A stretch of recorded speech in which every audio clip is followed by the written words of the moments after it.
हरियाणा की सरकार ने पिछले दिनों नई पॉलिसी लागू की है और कहा है कि 35,000 एकड़ से ज्यादा जमीन इस पॉलिसी के तहत किसानों से ली जाएगी। सबसे मजेदार बात यह है कि जिसको किसानों की हितैषी योजना बता के लॉन्च किया जा रहा है, उस योजना के कुछ पॉइंट अगर मैं आपके सामने रखूं तो आपको हैरानी होगी कि इसमें दरअसल किसानों के लिए कुछ है ही नहीं पूरी योजना के अंदर। सबसे पहले ये कहा जा रहा है कि 10 एकड़ से कम जमीन वाला जो किसान होगा वो सीधे सरकार के पास अपनी जमीन नहीं दे सकता। तो इसका मतलब 95% से ज्यादा किसान जिनका रकबा 10 एकड़ से कम है, बल्कि उससे भी ज्यादा होंगे, 96-97% होंगे, उनकी सरकार के साथ कोई सीधी साझेदारी नहीं है। सरकार ने बीच में बहुत सारे दलाल नियुक्त कर दिए हैं, दलाल बिठा दिए हैं। उनको ये लालच दिया जा रहा है कि अगर कोई दलाल सर्कल रेट पर छोटे किसान से जमीन लेके सरकार को देगा तो उसको 3,000 रुपए प्रति एकड़ इनाम दिया जाएगा।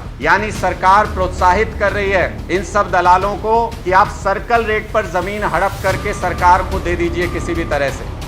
इस पूरी पॉलिसी के अंदर उसमें किसानों की कोई हिस्सेदारी नहीं रखी गई है। उसमें किसान को कोई प्लॉट उपलब्ध नहीं कराया जाएगा, उसको सिर्फ एक मुश्त सर्कल रेट के ऊपर पैसा दे दिया जाएगा। मैं ये भी पूछना चाहता हूं कि हरियाणा में जिसको विपक्ष की जिम्मेदारी दी गई, वो भूपेंद्र सिंह हुड्डा जी और कांग्रेस पार्टी, वो कहां सो रहे हैं? किसानों के इस मुद्दे को क्यों नहीं उठा रहे हैं? क्या इस पूरे घालमेल में, इस लूट में क्या कांग्रेस पार्टी के नेता भी बराबर में शरीक हैं? वरना उनको आवाज बुलंद करने में क्या दिक्कत है, क्यों नहीं बोल रहे हैं?